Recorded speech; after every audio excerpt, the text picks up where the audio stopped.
Hey, what's going on out there, world? It's your boy Tommy on the spot. Thanks so much for joining me here today on the Watchalong Wrestling Podcast official preview for WWE Hell in a Cell 2018. I'm also going live in a second right on the Twitter. Let me hit that go live button. Let me turn this away here, and we're all set. So we are now currently live both on the YouTube and on the Twitter. If you're watching along on the Twitter, thanks so much for checking us out. I will say, though, that I personally prefer the feed on the YouTube. I think that it looks a little bit better than Twitter's live feed, but I figured I'd jump on there both, just in case anyone on Twitter that follows us on Watchalong Wrestling Podcast at WatchWrestlePod can go ahead and jump in and see us on both platforms there. So there we go. Thanks so much, guys, for checking us out on both, I guess, streams. And if you guys are in the live chat, let us know. Let us know your comments on the show. Let us know your preview of some of the matches on the show. We're going to break down the entire card here. So thanks so much for checking us out. And thank you also to those folks who checked out our little football show that we did here yesterday with all of your top picks against the spread, as well as your top, your Survivor football advice as well. So that was a lot of fun, and it was good stuff. So in any event, WWE Hell in a Cell, it's crazy to think that this, I believe, is the 10th annual WWE Hell in a Cell. They started the show back in 2009, and it was one of these deals where you were able to, that was like the first time they did the entire show. Basically, they had 3 different Hell in a Cell matches. I believe that's the same tonight. I think there's actually only 2 tonight. I think it's just Jeff Hardy and Randy Orton going up against Roman Reigns and also Braun Strowman. So you have 2 Hell in a Cell matches.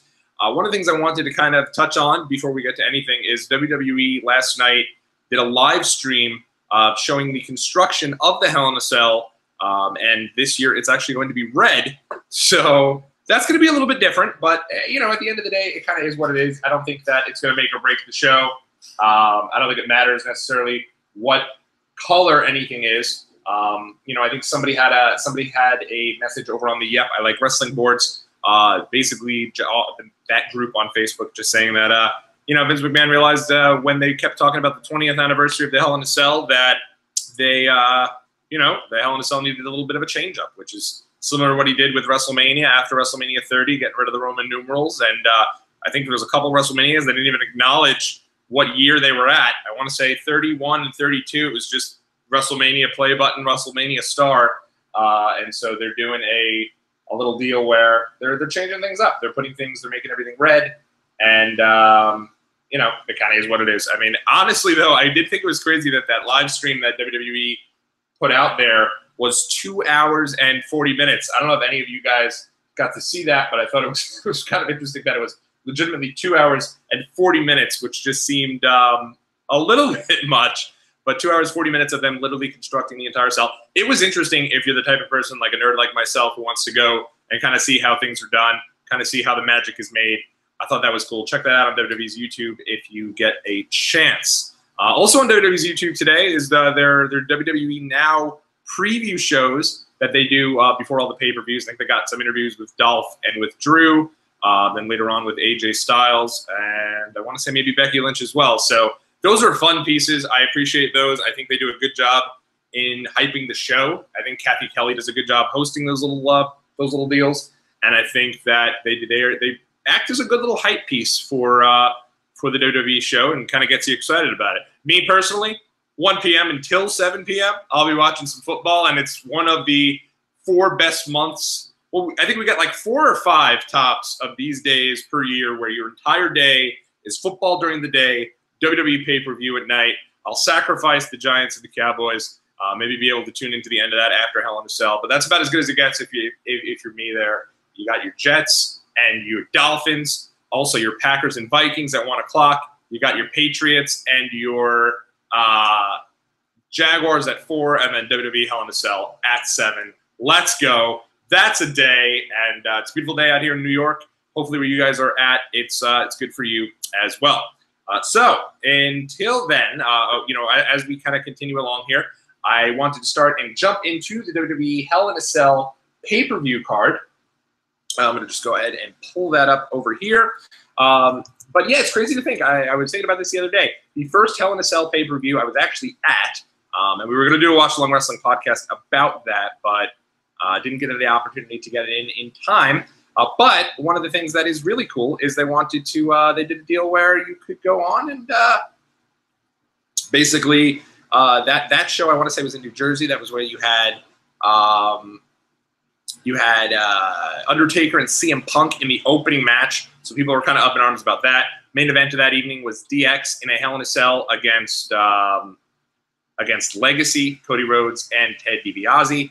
And then you also had a couple different, I think you also had Orton and Cena. So that was a pretty relatively stacked show, but I remember just being like, why the heck is DX in the main event of that show? It was insane. So in any event, let's go ahead and check out what's going on here in the world of the WWE Hell in a Cell pay-per-view. It was announced over the weekend, I want to say, or at some point, that the New Day versus Rusev and Aiden English for the tag titles has been moved to the kickoff show. Bit of a bummer. That kind of sucks.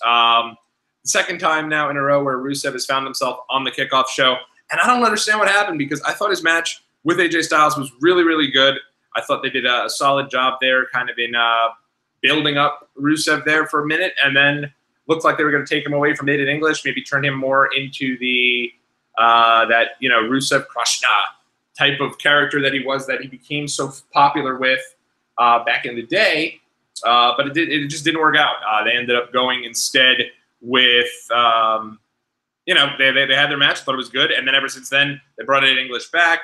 Last time around, Rusev was on the pre-show, and I don't know if it was because he kind of made a joke about, oh, I love being on the pre-show with the cruiserweights, and so maybe they thought, hey, screw you, we're going to put you right back on the pre-show.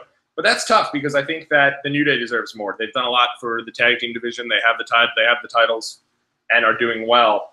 Kind of been building that up. So that kind of is a bit of a bummer for the New Day. And I think that, hey, that'll be a good match, though. I think you should definitely tune in. I just feel like when the matches are on the pre-show, they don't get the same amount of time, nor do they get kind of that shine that the matches that are on the regular show kind of works out there. I don't know. So in any event, I think that, that match will be pretty good. I don't expect a title change on a pre-show. What I've noticed a couple of times, I've made that mistake of saying, oh, you never know, my title might change hands. It's been years and there hasn't been a title change on the pre-show. So I'm pretty sure it's safe to say that they're going to let that kind of stay where it's at and kind of take that from there. So it is what it is. But in any event, that match has moved to the pre-show, which kind of lets you know, honestly, that I feel like a lot of the matches are going to be getting some time. And with them getting some time, I think that, that's good. That can only be good. There really isn't that many matches on the show in comparison with some of the other matches, and I think every single thing on the show matters. Let's see. There's only 1, 2, 3, 4, 5, 6, 7. 7 matches on the show. So everything should get a good amount of time. And honestly, tonight, we might be in for a show that doesn't go very long. I think the show looks like maybe it'll be 3 hours, 3.5 hours. And I feel like that's much better than when you're sitting there for 6, 7 hours. And a match could be good, but it just blends in with everything else. So I'm looking forward to it. Hell in a Cell has gotten a lot of shade from people, and I'm not sure why. I think all the matches are pretty good. And let's get right into it. So first match on the show, and I think it'll probably open the show based on the fact that there's only 2 Hell in a Cell matches, is going to be Jeff Hardy against Randy Orton. Pray for Jeff Hardy in this match. You feel like ever since I've been listening to Jeff Hardy, Jeff Hardy, when he was in TNA, whenever he would do interviews, would come out and he'd basically say that he wanted to do a Hell in a Cell. That was like kind of on his wrestling bucket list, the last thing he wanted to do. And with Matt Hardy being pretty vocal about the fact that he's toning things down, I wonder if this is Jeff's way of toning things down. Jeff did say that he was holding off on the Swanton Bomb for some of the bigger shows, television and pay-per-view only, and was kind of already kind of scaling back what he does on the house shows. So he is banged up, and I think that, man, this might be Jeff Hardy's way to go out with a bang. He's already promised something you never thought you'd see before. It's because of that I really do worry about the rest of this card, because if they go on first with this match, which I do think they're going to do, either with this match or the Ziggler and McIntyre versus Shield match, I think that it's going to be tough to follow, because I expect Jeff Hardy to be balls to the wall. I do not, on the other hand, expect Jeff Hardy to win, though. I think that this is going to kind of continue to build up of where Randy Orton is going with his character right now, which is, again, kind of getting rid of the old legends and maybe Legend Killer 2.0 type deal that he's doing. So I expect that this is probably not going to result in a victory for Jeff Hardy, and I expect Randy Orton to get the win here. But it should be a good match. I just hope Jeff Hardy doesn't do something completely dumb, but we all know that he probably will. But hey, you know, one thing I've been surprised about is that they've really promoted this Mick Foley spot on the WWE. You know, WWE has built this Mick Foley getting thrown off the Hell in a Cell and through the cage with the chair landing on his face as something that is a historic moment, as it should be. But with that being said, it's weird almost that they do that because of the fact that, like, they're not going to do that ever again, at least to the way that it was done. Obviously, I know Shane McMahon, he's a madman. He goes out, he does his thing from time to time. But at the end of the day, you know, Shane's not going to be dropped through the center of the cage with a chair smacking across his face. It's not going to happen. What Mick Foley did was unbelievable. But with them building up kind of where they're at with that right now and building up that as something that is this historic, great, all-time WWE moment, I do wonder if they kind of try to recreate that moment a bit tonight, and certainly could happen with the Jeff Hardy match. So let's hope not. If Jeff is banged up, let's hope to God he doesn't kill himself in that match and do something completely insane. So in any event, let's move on with the show. The aforementioned Drew McIntyre and Dolph Ziggler defending the tag titles against Seth Rollins and Dean Ambrose for the Raw Tag Team Championship. I don't expect a title change here. Reason being that they could change the title, but then I expect Seth to lose the title because one of the things that they've built up is that, you know, from last year is the Survivor Series champion versus champion, brand versus brand matches. So if you remember last year, it was AJ Styles versus Brock Lesnar. This year, you'd figure it's going to probably be AJ Styles versus Roman Reigns unless one of those guys loses the belts. So that's something that is built up. So with that being said, I don't expect a title change here. I think Drew and Dolph are kind of in their zone right now as that tag team. And you can kind of build up the night as, oh, crap, Drew and Seth were able to get the win. I mean, Drew and Dolph were able to get the win over Seth and Dean. Is this Roman Reigns night? Swig of coffee. Hang on a sec. By the way, it is 12 noon. A little after 12 noon, but I'm still rocking with the coffee. But in any event, yeah, so I think that Dolph and Drew will retain the tag titles there. Moving right along, and on the card, down the way on the card, Daniel Bryan and Brie Bella against The Miz and Maurice. This is one of a few different matches on the show that I feel are going to be something that you're going to be acting as hype pieces for the rematches later on in the evening, or later on, just a couple weeks away at the Superstar Showdown in Melbourne, Australia. Obviously, it's already been announced that Daniel Bryan will face The Miz on that show in a #1 contenders match. So it really, this match I feel like will be kind of acting as fodder for that match, and also at the same time building up the Evolution show by allowing Brie Bella and Maurice to get in the ring and do their thing. And I think this has been built up really well. The addition of Brie Bella was something that, you know, if you told me on paper a little while ago, I'd be like, oh, God, no. But you know, I don't know if it was just the Brie mode music out of the SmackDown after SummerSlam that got me into it, but the matches have been good, and I mean, the build-up has been good, and I'm looking forward to this match. I do expect that in a straight-up 2-on-2 match, it's going to be Daniel Bryan and Brie Bella. I could absolutely see Brie Bella, you know, strapping on the yes lock or maybe hitting the flying headbutt or something on Maurice and getting the win. All right, moving right along. Charlotte Flair defends the SmackDown Women's Championship against Becky Lynch. I'm really surprised this match is not just being held off for the Evolution show. I feel like they could have built this up a little more over time. So it feels a little rushed, but it should be friggin' awesome. I can't wait for it. Should be really good stuff. Would not be surprised, by the way, to see Becky take the belt here. It feels a little early, but I could really see Becky take the belt, get the belt away from Charlotte, and then kind of have Charlotte go, you know, kind of be chasing Becky for the remainder of the month towards that Evolution show. I believe that's already been rumored to be taking place on that show. So if that is the case, it makes sense for these guys to battle over the belt. Why not give Becky the belt moving forward? So at least that's what I'm hoping happens. Another title match where I do also expect a title change is Ronda Rousey versus Alexa Bliss. it's tough because it doesn't make sense really for WWE to get rid of the belt off Ronda. Part of me feels like they keep the belt on Ronda and have Ronda sort of do a deal where she is the face of the WWE going into the Evolution show. She's the champ. She's the person who they're kind of building things up on. But with that being said, it would make sense to me to switch the belt here, give it back to Alexa Bliss. Ronda certainly doesn't need the title. Her matches mean a lot based on the fact that she's Ronda freaking Rousey. And then from there, I expect that, if it's the same type deal where basically the Bellas are in the corner of Ronda, I think this is where they'll turn on Ronda, at least Nikki, and because I don't think you could turn Brie. It doesn't make any sense if she's matched up with Daniel Bryan to have her be a de facto heel on Raw, and then on SmackDown she's a super babyface. I mean, they're doing it with Leo Rush, I guess, but at the end of the day, I don't see that. But I expect maybe Nikki to turn on Ronda Rousey either during the match, cost her the belt, or she could always do it after to find a way to get us to that Evolution match between Ronda and Nikki Bella. So I think you could see a title change here, though it would seem kind of weird to take the belt off Ronda so fast. Moving right along, I apologize. AJ Styles versus Samoa Joe for the WWE Championship.